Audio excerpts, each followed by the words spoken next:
या एकनाथने भर सभागृहात देवेंद्र फडणवीसचे सगळे कान बाहेर काढत विधानसभा दणानून सोडलं. देवेंद्र फडणवीस सारखा खोटारडा माणूस आजपर्यंत बघितला नाही. निवडणुकीपूर्वी बोलले, सत्ता द्या, सरसकट लगेच कर्जमाफी करतो. पण आता शेतकरी रोज आत्महत्या करतोय, पण फडणवीस कर्जमाफीवर तोंड उघडायला तयार नाही. तिकडं राज्यपाल सुद्धा तसेच आहेत. शेतकरी आत्महत्या थांबवण्याच्या संदर्भात राज्यपालांनी एक ओळीचा उल्लेख केला नाही. एकनाथ खडसेंचा सभागृहात रुद्र अवतार पाहून फडणवीससह सगळे मंत्री शांत. नेमकं घडले तरी काय, चला बघूया. निवडणुकीमध्ये ज्यावेळेस आम्ही फिरायला जातो आमच्याकडे, तर त्या कालखंडामध्ये पाहतो तर घराला कुलूप. कुठे गेलेत? आई वडील गेले राहायला जळगावला, मुलं गेले नोकरीला पुण्याला. गावाचे गाव वसपडायला लागले, पण गावापर्यंत रोजगार मिळाला नाही.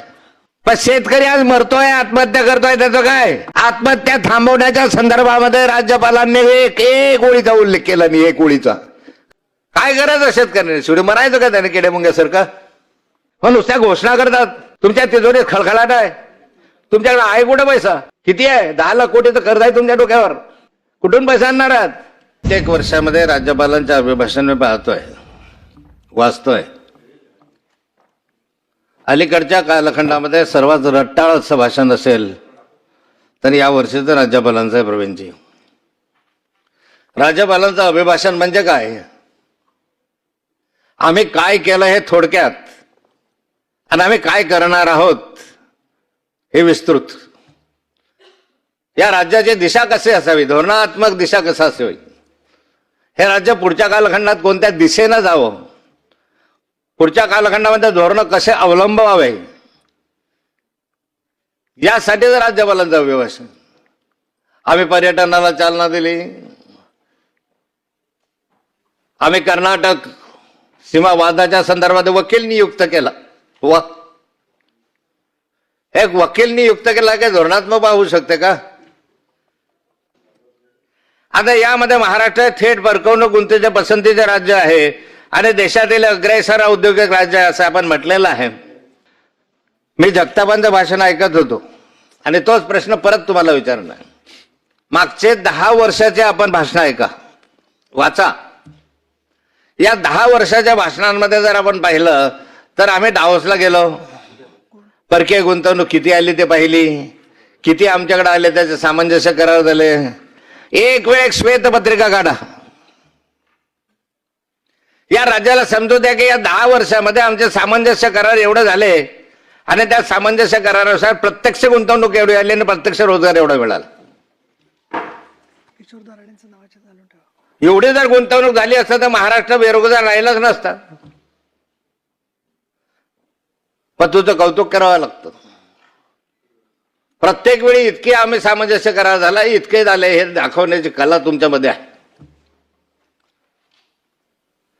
राज्यभरामध्ये अनेक उद्योग आले असं सांगितलं जातं, पण प्रत्यक्ष त्या ठिकाणी किती वर्षानंतर येणार आहे, किती वर्षाच्या आत ते कार्यान्वित होतील याच्याबद्दल कुठली माहिती नसते.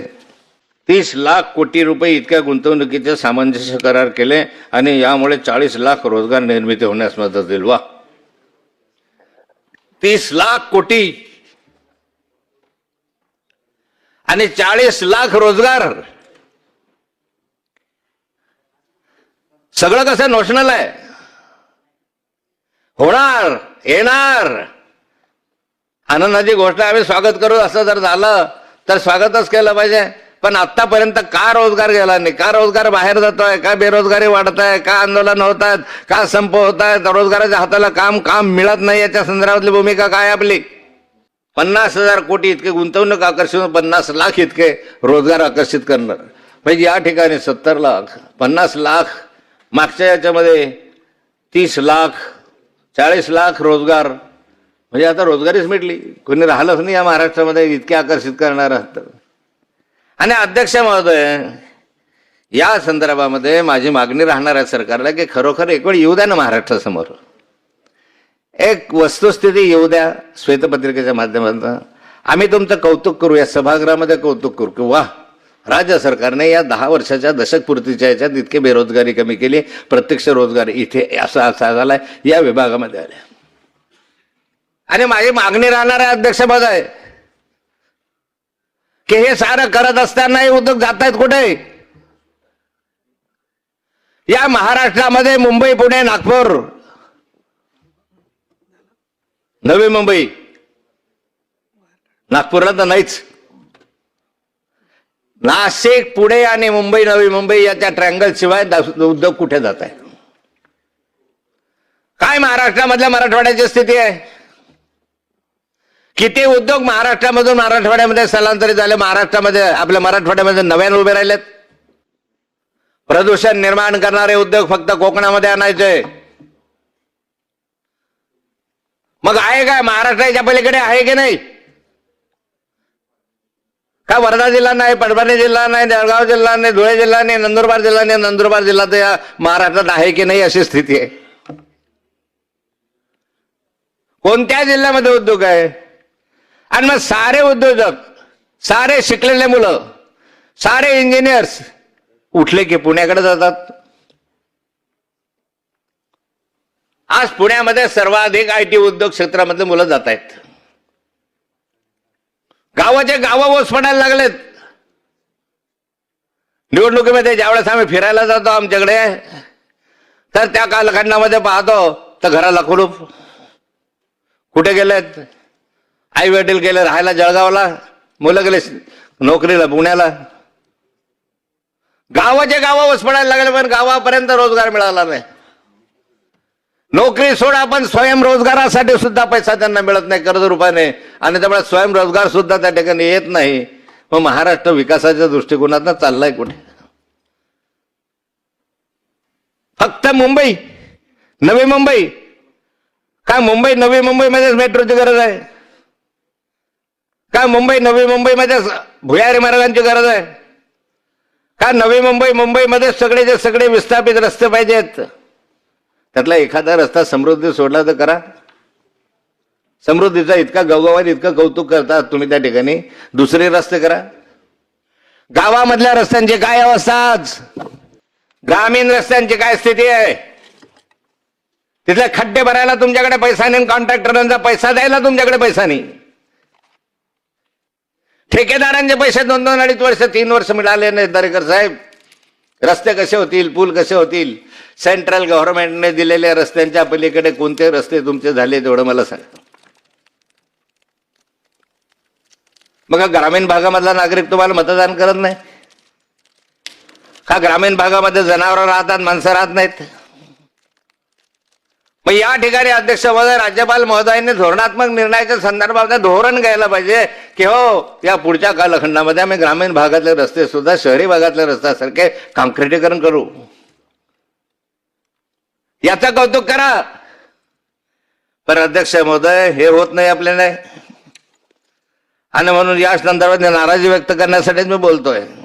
पण शेती आणि शेतकरी, पण काय आहे शेतकऱ्याची अवस्था? त्याच्या संदर्भात धोरणात्मक निर्णय, साऱ्या शेतकऱ्या, कोकणातल्या फळबागाचा निर्णय असेल, महाराष्ट्रातला आमच्या जळगाव, परभणी वगैरे केळीचा विषय असेल, विदर्भामधला संत्र्याचा विषय असेल, काहीतरी एक योजना शेतकऱ्यांसाठी अशी जाहीर केली असती.